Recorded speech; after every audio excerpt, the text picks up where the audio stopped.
সুবহানাল্লাহ। এতগুলা মধ্যে একটা হলো কি উম্মুল কুরআন। কি কুরআন? উম্মুল কুরআন। উম্মুল কুরআন মানে কুরআনের মা। আর একটা হলো কি সূরাতুল ফাতিহা। আর একটা হলো কি সূরাতুশ শিফা।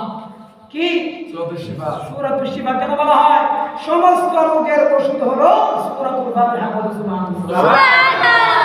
আমরা করবেন তো ইনশাআল্লাহ? ইনশাআল্লাহ। যদি করেন লাভ হবে কি?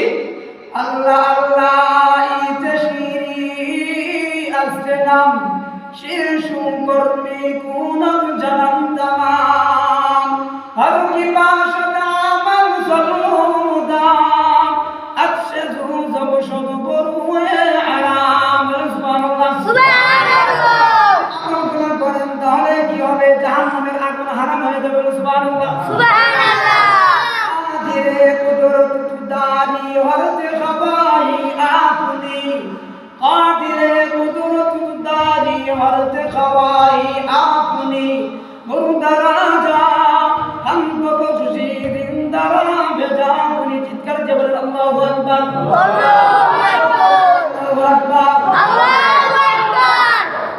जबर আমরা আলোচনার মধ্যে যে আমি আয়াত পড়ছিলাম ওই আয়াতের মধ্যে আল্লাহ তাআলা বলেন ইল্লা মান তাবা ওয়া আমানা ওয়া আমিলা আমালান সালিহান।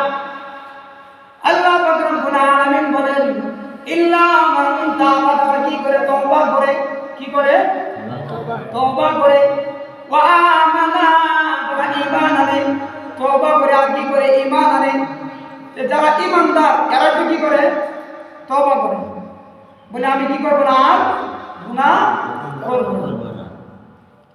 ওয়া আমিলা আমালান সালিহান, আর কি করে? যারা সৎ কর্ম করে। যারা কি করে? সৎ কর্ম করে মানে নেকির কাজ করে। ওই নেকির কাজ করার দ্বারা আমি আল্লাহ পাক রব্বুল আলামিন কি করি? এরপর আল্লাহ বলেন ফাউলাইকা ইউবাদদিলুল্লাহু সাইয়্যাতিহিম হাসানাত। 80 বছর পর্যন্ত, 70 বছর পর্যন্ত, 60 বছর পর্যন্ত, 150 বছর পর্যন্ত গুনাহ করছে। ওই গুনাহগুলো ফাউলাইকা ইউবাদদিলুল্লাহু সাইয়্যাতিহিম হাসানাত।